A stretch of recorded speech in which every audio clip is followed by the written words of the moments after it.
ರಾಜ್ಯಾದ್ಯಂತ ಇಂದು ಕೂಡ ಎಲ್ಲೆಡೆ ಭರ್ಜರಿ ಮಳೆ.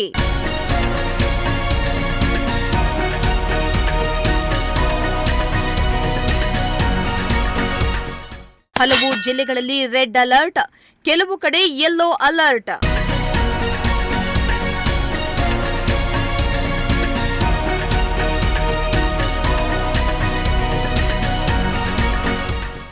ಕರಾವಳಿ ಮತ್ತು ಮಲೆನಾಡು ವ್ಯಾಪ್ತಿಯ ಜಿಲ್ಲೆಗಳಲ್ಲಿ ಇನ್ನು 5 ದಿನಗಳ ಕಾಲ ಮಳೆ ಸುರಿಯಲಿದೆ ಎಂದು ಹವಾಮಾನ ಇಲಾಖೆ ಮುನ್ಸೂಚನೆಯನ್ನ ನೀಡಿದೆ. ಮಳೆಯ ಕಾರಣಕ್ಕೆ ಹಲವು ಜಿಲ್ಲೆಗಳಲ್ಲಿ ರೆಡ್ ಅಲರ್ಟ್ ಅನ್ನು ಘೋಷಿಸಿದ್ದಾರೆ. ಮತ್ತೆ ಕೆಲವು ಕಡೆ ಯೆಲ್ಲೋ ಅಲರ್ಟ್ ಘೋಷಿಸಿದ್ದಾರೆ. ಇತ್ತ ತುಮಕೂರಿನಲ್ಲಿ ಬೆಳ್ಳಂಬೆಳಗ್ಗೆ ಮೋಡ ಕವಿದ ವಾತಾವರಣವಿತ್ತು. ಮಧ್ಯಾಹ್ನದ ವೇಳೆ ನಗರದೆಲ್ಲೆಡೆ ಮಳೆ ಭರ್ಜರಿಯಾಗ್ತಾ ಇದೆ. ಇನ್ನು 5-6 ದಿನಗಳ ಕಾಲ ರಾಜ್ಯಾದ್ಯಂತ ಮಳೆಯಾಗಲಿದೆ ಎನ್ನಲಾಗ್ತಾ ಇದೆ. ಇದೇ ಕಾರಣಕ್ಕೆ ತುಮಕೂರಿನಲ್ಲಿ 7 ದಿನಗಳ ಕಾಲ ಮಳೆಯಾಗುತ್ತೆ ಎಂದು ಡಿಸಿ ಶುಭ ಕಲ್ಯಾಣ್ ತಿಳಿಸಿದರು.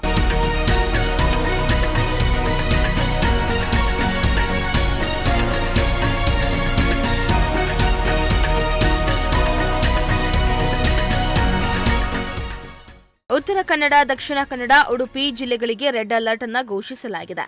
ಕೊಡಗು, ಹಾಸನ, ಚಿಕ್ಕಮಗಳೂರು, ಶಿವಮೊಗ್ಗ ಮತ್ತು ಬೆಳಗಾವಿಯಲ್ಲಿ ಮುಂದಿನ 3 ದಿನ ಆರೆಂಜ್ ಅಲರ್ಟ್ ಅನ್ನು ನೀಡಲಾಗಿದೆ. ಧಾರವಾಡ, ಹಾವೇರಿ, ಕಲಬುರಗಿ, ಬೀದರ್ ಜಿಲ್ಲೆಗಳಿಗೆ ಇಂದು ಯೆಲ್ಲೋ ಅಲರ್ಟ್ ಅನ್ನು ನೀಡಲಾಗಿದೆ.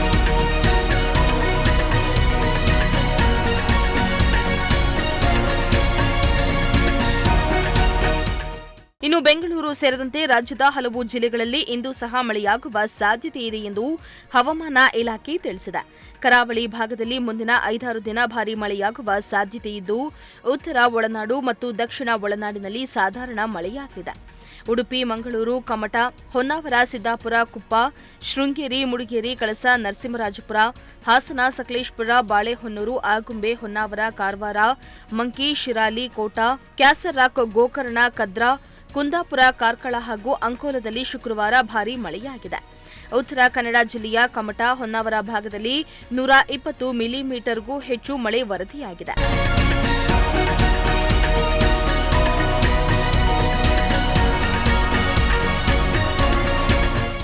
ಇನ್ನು ಮಳೆ ಹಿನ್ನೆಲೆಯಲ್ಲಿ ಚಿಕ್ಕಮಗಳೂರು ಜಿಲ್ಲೆಯ 5 ತಾಲೂಕುಗಳಾದ ಕಳಸ, ಮುಡಿಗೇರಿ, ಶೃಂಗೇರಿ, ಕೊಪ್ಪ, ಎನ್ಆರ್ಪುರ, ಜಾಗರ, ಖಾಂಡ್ಯ, ಆಲ್ದೂರು, ವಸ್ತಾರೆ, ಅವತಿ ಹೋಬಳಿ, ಉಡುಪಿ, ಕೊಡಗು ಜಿಲ್ಲೆಯ ಕೆಲವು ಕಡೆ ಶಾಲಾ ಕಾಲೇಜುಗಳಿಗೆ ಇಂದು ರಜೆಯನ್ನ ಘೋಷಿಸಲಾಗಿದೆ.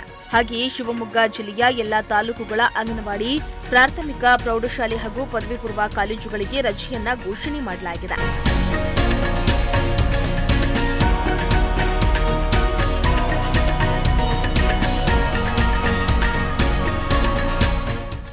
ಇನ್ನು ಭಾರೀ ಮಳೆಯಿಂದಾಗಿ ರಾಜ್ಯದ ಕರಾವಳಿ ಹಾಗೂ ಮಲೆನಾಡು ಭಾಗದ ಜಿಲ್ಲೆಗಳಲ್ಲಿ ಜನಜೀವನ ಅಸ್ತವ್ಯಸ್ತವಾಗಿದೆ.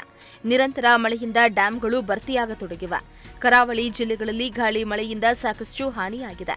ಹಲವೆಡೆ ಮರಗಳು ಉರುಳಿ ಬೀಳ್ತಾ ಇದ್ದು ವಿದ್ಯುತ್ ಸಂಪರ್ಕ ಸೇವೆಯಲ್ಲಿಯೂ ವ್ಯತ್ಯಯವಾಗಲಿದೆ ಎನ್ನಲಾಗ್ತಾ ಇದೆ. Bureau report, Prajashakti TV.